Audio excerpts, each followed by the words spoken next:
Now, I'm sorry, though, to have to begin by disagreeing with His Grace. If you're going to be a serious grown-up person and appear to defend the Catholic Church in public in front of an educated and literate audience, you simply have to start by making a great number of heartfelt apologies and requests for contrition and forgiveness. Now, you might ask, you're fully entitled to ask, brothers and sisters, who am I to say that? Well, in the Jubilee Millennium Year of 2000, the Vatican spokesman, Bishop Piero Marini, said, explaining a whole sermon of apology given by His Holiness the Pope that was supposed to cover the entire history of the Church in its Jubilee year, that, I'll quote Bishop Marini directly, he said, "Given the number of sins we've committed in the course of 20 centuries, reference to them must necessarily be rather summary." Well, I think Bishop Marini had that just about right. I'll have to be summary too, but I think he said just about the least of it. His Holiness on that occasion, it was March the 12th, 2000, if you wish to look it up, begged forgiveness for, among some other things, the Crusades, the Inquisition, the persecution of the Jewish people, injustice towards women, that's half the human race right there, and the forced conversion of indigenous peoples, especially in South America. And that followed a whole series of preceding apologies, or apologies, I would say, of a kind, made by the late Pope John Paul, who, it troubles me not at all to say, was a very impressive and serious human being. It followed no less than 94, count them, public recognitions on his part of appalling crime and error and cruelty and stupidity and offenses to the free intelligence, ranging from, I shall be summary, like Bishop Marini, the African slave trade, apologized for in 1995, the admission that Galileo was right about the relationship between the sun and the earth and other orbs, which came in 1992, one might add. No, I won't say, it's too easy to say better late than never. Here, I said it. To violence and torture, legalized torture. Torture was legalized and institutionalized by the Roman pontiff during the Counter-Reformation. That came in 1995. And for silence during Hitler's final solution, or Shoah, as well as, in 1999, coming in just under the Millennium Jubilee wire, an apology for the burning alive in the main square of Prague of the great Czech Protestant Jan Hus. Since that big fiesta of forgiveness that began in, or culminated, I might say, in 2000, fiesta of forgiveness, fiesta of asking for it, the papacy has also asked to be forgiven for the sack of Constantinople and the massacre of Byzantine Christianity in April 1204 as part of the Fourth Crusade, the anathema on all Eastern Orthodox Christians as unbelievers, heretics, and people dwelling outside the health of the Church was lifted only in 1964. I call your attention to that. He also expressed sorrow about the murder and forced conversion of Serbian Orthodox Christians in the Balkans during the Second World War. And it doesn't end there. There are smaller but significant, equally significant, avowals of a very bad conscience.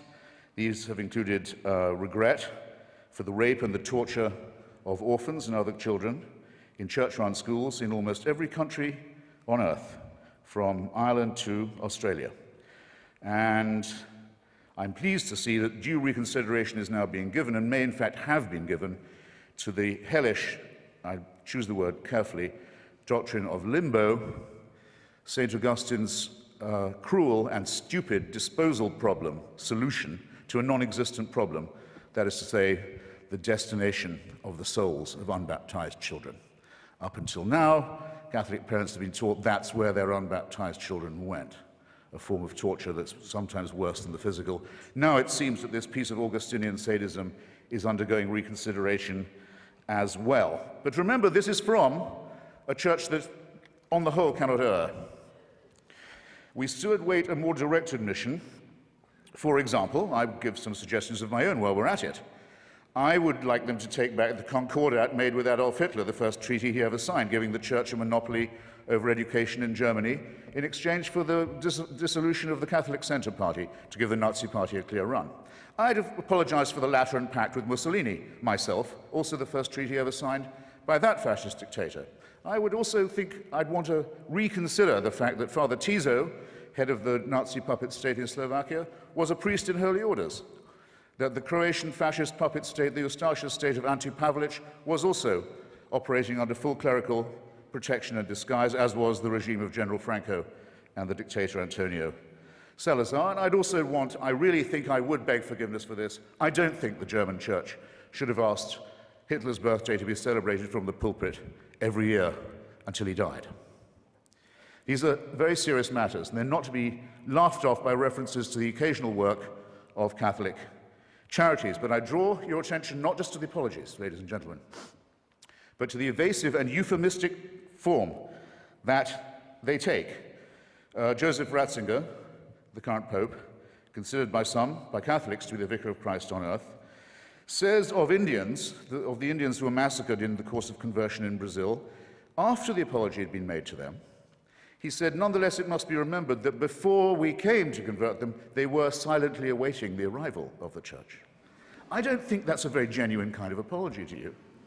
In his comment, one of the few he's made on the institutionalization of rape and torture and maltreatment of children in Catholic institutions, he has said, it's a very severe crisis which involves us, he said, in the following: in the need for applying to these victims the most loving pastoral care. Well, I'm sorry, they've already had that. And to say that this is the responsibility laid upon you by the horrific admission that you've already had to make is not accepting responsibility in any adult sense. When I say child abuse was institutional, how dare I say so? How can I prove it? How can I prove such a thing? Well, I'll ask His Grace, and I'll ask Anne Widdecombe. Where is Cardinal Bernard Law now? Where is he? Where is the Cardinal Archbishop of Boston, whose resignation was indignantly demanded, finally, by 50 members of the Church and by the whole laity of Massachusetts, who also demanded his prosecution for the promotion and protection and covering up and apology for and defense of people whose crimes against children are too revolting to specify. And he's not in the jurisdiction of Massachusetts now, as perhaps you know. He's the Supreme Vicar of the Church of Santa Maria Maggiore in Rome, personally appointed by the Pope to that as well as many other important sinecures. And in 2005, this man, a fugitive from justice and from complicity in the filthiest crime that it's possible for a human being to imagine, was one of those voting in conclave to decide who the next Vicar of Christ on earth will be. I don't know. I think I'd like to hear a bit more shame about this. I think I'd like to see a bit more confrontation with the reality of the business. Now, this is a serious question, as I've said. Anne Widdecombe very often, rightly, in my opinion, attacks the climate of moral relativism and of anything goes that can very well be the handmaiden of postmodernist, hedonistic culture. I very often am glad that she points these things out. But the rape and torture of children is not something to be relativized. It's not something to be excused as a few bad priests. It's certainly not to be excused by the hideously false claim made by some Catholic conservatives that this wouldn't have happened if queers hadn't been allowed into the church. I'm sorry to say that queerdom in the church is an old story too. And it's worse, it's much worse than pornography, and it's much worse than bad language on TV. And it's the crime that cries out for punishment. It's the thing that if we were accused of on this side of the house, we would die rather than admit. And if we were guilty of it, would kill ourselves. And it's the one thing the church has decided to excuse itself for under this papacy. The same euphemism comes in the term some Christians that is used in all the apologies about the Crusades, the Inquisitions, the anti-Semitic pogroms, and all the rest of it. It says some Christians fell into error. Some Christians allowed themselves to be deceived in this way and to act against the gospel. Well, anti-Semitism was preached as an official doctrine of the church until 1964. Do you think that might have something to do with public opinion in Austria and Bavaria and Poland and Lithuania? That the Jewish people were accused collectively as a people of deicide, of the crime of the murder of God in the figure of Jesus of Nazareth.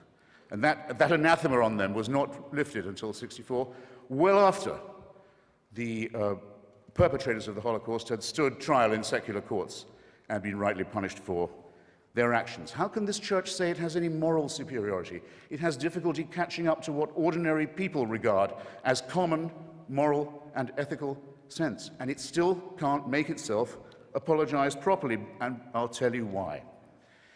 Because, and I'll quote again from the encyclicals, it is said of the Crusades, of the complicity with the Holocaust, of the political and diplomatic alliance with fascism, of all of these things, it is said, well, violence was committed, but I'll stress this, I'll underline it, I'll quote directly, in the service of the truth.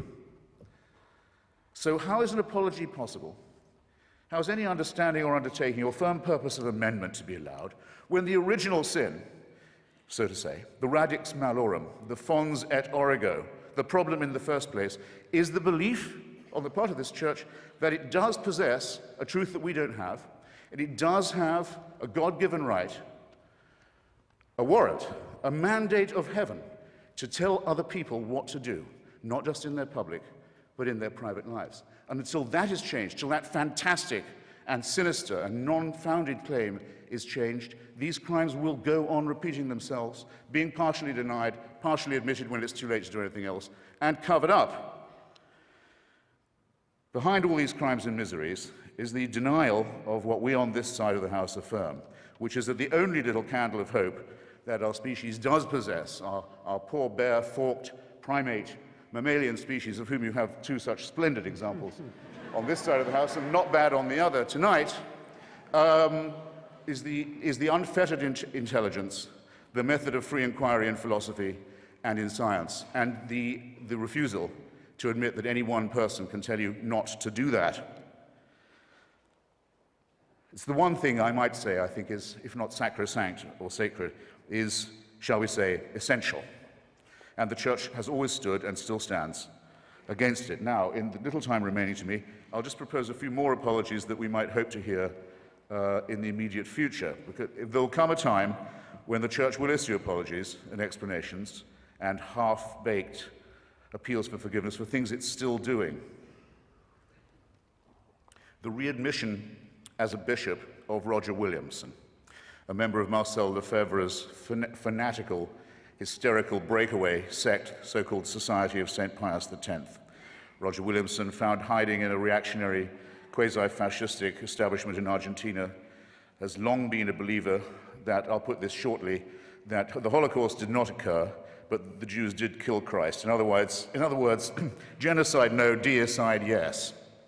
He was quite rightly excommunicated some years ago, along with several other members of his ratbag organization. But Joseph Ratzinger's invited him back into the communion because to him, having this man, this liar, this fraud, this racist in the church is more important because it's church unity than the things that he said and done and continues to stand for. Is this not a crying scandal? I think that there will be an apology for what happened in Rwanda, the most Catholic country in Africa, one of the most Catholic countries in the world, where priests and nuns and bishops are on trial for inciting from their pulpits and on the church's radio stations and newspapers the massacre of their brothers and sisters. And the papacy was silent on this appalling occasion, and everyone in Rwanda knows it. And there hasn't yet been a properly written apology for that disgrace. Staying in Africa, I think it will one day be admitted with shame that it might have been in error to say that AIDS is bad as a disease, very bad, but not quite as bad as condoms are bad, or not as immoral in the same way.